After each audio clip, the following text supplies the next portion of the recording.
Hi అండి, this is doctor Sangatamal, cosmetic surgeon from glow and grow అండి. మనం ఇప్పుడు చేయబోతున్న సర్జరీ ఏంటంటే డైరెక్ట్ హెయిర్ ట్రాన్స్ప్లాంటేషన్ అనమాట. యూజువల్గా ఎఫ్యూటీ అనేది నార్మల్గా అందరూ హెయిర్ ట్రాన్స్ప్లాంటేషన్కి ఫాలో అవుతున్న టెక్నిక్. మనం ఇప్పుడు third generation technique DHI, direct hair implantation అనే టెక్నిక్ మన క్లినిక్లో చేస్తున్నాం. ఇది మనం ఆల్రెడీ యాక్చువల్లీ 5 yearsగా చేస్తున్నాం. This is the patient, already నాతో చేసుకున్న పేషెంట్ రిజల్ట్ చూసి వచ్చిన పేషెంట్ అనమాట. సో ఆ పేషెంట్ మీకు దాని గురించి కొంచెం ఎక్స్ప్లెయిన్ చేస్తారు. ఇది బిఫోర్ సర్జరీ అండి. ఆఫ్టర్ సర్జరీ కూడా మీకు ఏమేమి చేస్తామన్నది తనే మీకు ఎక్స్ప్లెయిన్ చేస్తారు. ఈ డైరెక్ట్ హెయిర్ ట్రాన్స్ప్లాంటేషన్లో మన ఎఫ్యూఈలో కానీ ఎఫ్యూటీలో కానీ ఉన్నట్టు స్కార్ ఉండదండి. అసలు స్కార్ అనేది అసలు ఛాన్సే లేదండి. బ్లీడింగ్ ఉండదు, పెయిన్ ఉండదు. ఇది 3 లేకుండా ఒక సర్జరీ జరుగుతుందంటే మనం ఎవరైనా చేసుకోగలము. హెయిర్ ట్రాన్స్ప్లాంటేషన్ అంటేనే కొంచెం మిత్స్ ఉన్నాయి, లైక్ బ్రెయిన్ ప్రాబ్లం వస్తుంది, కళ్ళు ప్రాబ్లం వస్తుంది, అది మీకు చాలా మిత్ ఉంది. యూజువల్గా ఎఫ్యూటీ కానీ ఎఫ్యూఈ కానీ మనం ఓపెన్ సర్జరీ చేస్తామన్నమాట. సో ఈ డిహెచ్ఐలో we're not going to do any open surgeries. So there won't be like మనం లైక్ ఈ స్కాల్ప్ లేయర్కి కింద ఉన్న ఏ నరాల్లో కానీ బ్లడ్ సర్క్యులేషన్ ఉన్న ఏ పర్టికులర్ వెసల్స్లో కానీ మనం టచ్ చేయమన్నమాట. So because of that there won't be any invasive procedure. There will be only epidermal incisions ఉంటుంది అనమాట, చిన్న హోల్స్ ఉంటుంది. సో దీనివల్ల మీకు ఏ ప్రాబ్లం, ఎట్లాంటి బ్రెయిన్ ప్రాబ్లం కానీ కళ్ళు ప్రాబ్లం కానీ ఏమి ఉండదు. ఎందుకంటే మనం యూజ్ చేసిన చిన్న సిరింజ్ అది కూడా ఇంత సైజే ఉంటుంది అనమాట. ఇన్సులిన్ సిరింజ్ అని చెప్తారు. ఆ సిరింజ్ సైజే మనం వాడడం వల్ల మీకు ఏం ప్రాబ్లం ఉండదు, ఎట్లాంటి సైడ్ ఎఫెక్ట్ ఉండదు. సో దానికి ఫుల్ గ్యారంటీ మనం ఇస్తామన్నమాట. హాయ్ అండి, నా పేరు కలవ. యాక్చువల్లీ హెయిర్ ప్లాంటేషన్ స్టార్టింగ్ నాకు చాలా డౌట్ ఉండే. అంటే ఎన్నో మా మైండ్లో ఒక క్లారిటీ లేదు. సైడ్ ఎఫెక్ట్స్ ఏమైనా ఉంటుందో, లేకుంటే ఫ్యూచర్ లాంగ్ టర్మ్లో ఏమైనా ఎఫెక్ట్ ఉంటుందేమో అని క్లారిటీ లేకుండే. నా క్లోజ్ ఫ్రెండ్ సుధీర్ ఆల్రెడీ ఇక్కడనే చేయించుకున్నారు. నేను ఆ రోజు కూడా ఉన్నాను. తను చేయించుకునే రోజు నుండి ఇప్పుడు తనకు హెయిర్స్ వచ్చేదాకా నేను వెయిట్ చేశాను, ఎలా ఉండబోతుందో రిజల్ట్ అని. చాలా సాటిస్ఫైడ్. అంటే వీళ్ళ చేసే విధానం కానీ, తర్వాత వాళ్ళు ఇచ్చే రెస్పాన్సిబిలిటీ. ప్రతిరోజు కాల్ చేస్తారు, మనకు ఏదున్న అడ్వైస్ ఇస్తారు. చాలా డాక్టర్ కానీ స్టాఫ్ కానీ చాలా హెల్ప్ఫుల్. అండ్ నేను సజెస్ట్ చేయగలను ఈ క్లినిక్ చాలా బెటర్ అని. Thank you.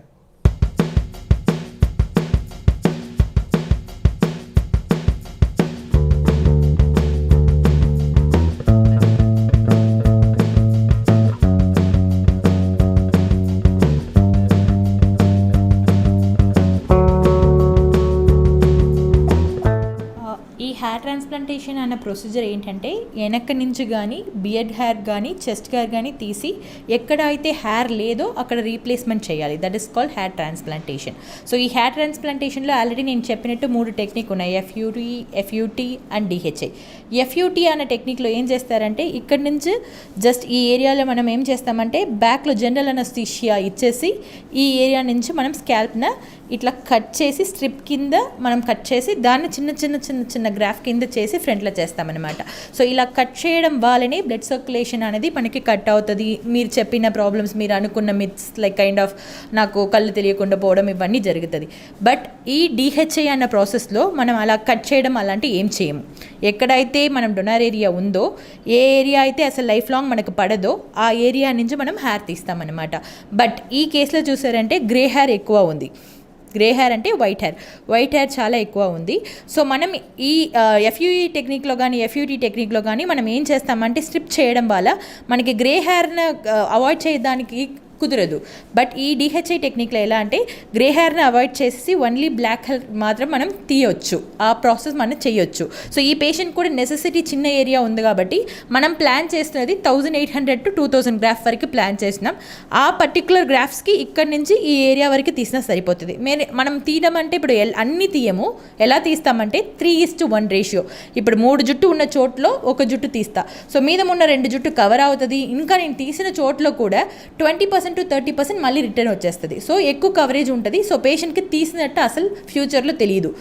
ఎప్పుడు తెలియదు అంటే 1 year వరకు కొంచెం తెలిసిన లైక్ తీసిన చోట అయితే వచ్చిన డాట్ కింద కనిపిస్తుంది, కానీ 1 year తర్వాత అసలు కనపడదు. That is called DHI technique. The magic of DHI technique is the donor area where ever we are taking, it won't be visible after 1 year.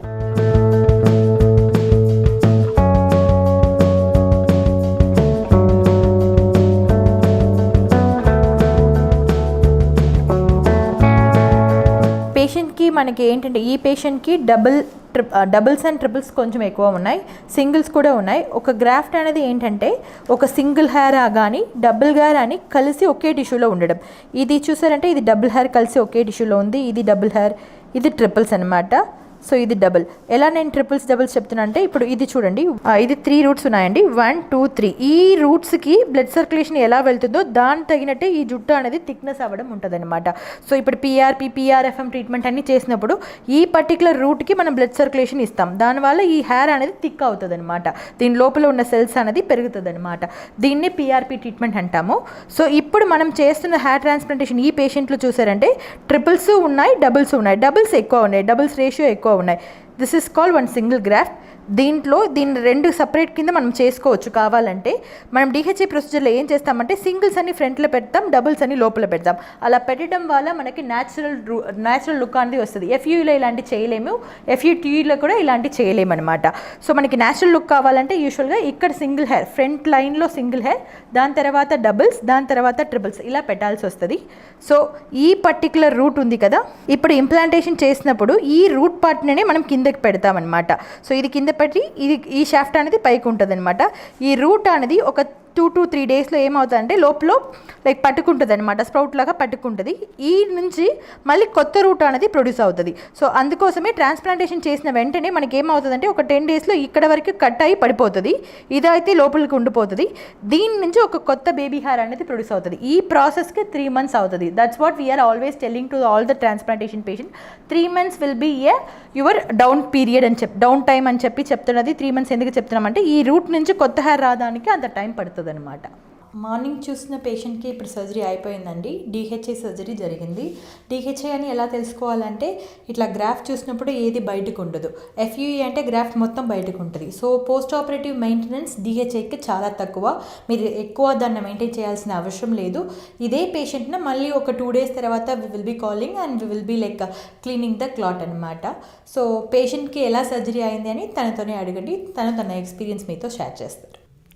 Starting భయం ఉండేది, అంటే ఏమైనా పెయిన్ ఉంటుందో లేకుంటే ఇంజెక్షన్ ఇచ్చేటప్పుడు ఎలా ఉంటుందేమో అని, కానీ చాలా కంఫర్ట్గా ఫీల్ అయ్యాను. ఇంజెక్షన్ కూడా పెయిన్ లేకుండా ఇచ్చారు. అసలు మీకు తెలియదు సర్జరీ అవుతుందని కూడా, మీరు నార్మల్గానే ఉండొచ్చు, మీరు ఏమైనా వాచ్ కూడా చేయొచ్చు, ఛానల్స్ యూట్యూబ్ అలా. ఇంకా నాకైతే చాలా బాగా అనిపించింది ఇది DHA method. I can suggest you to go for DHA. Thank you.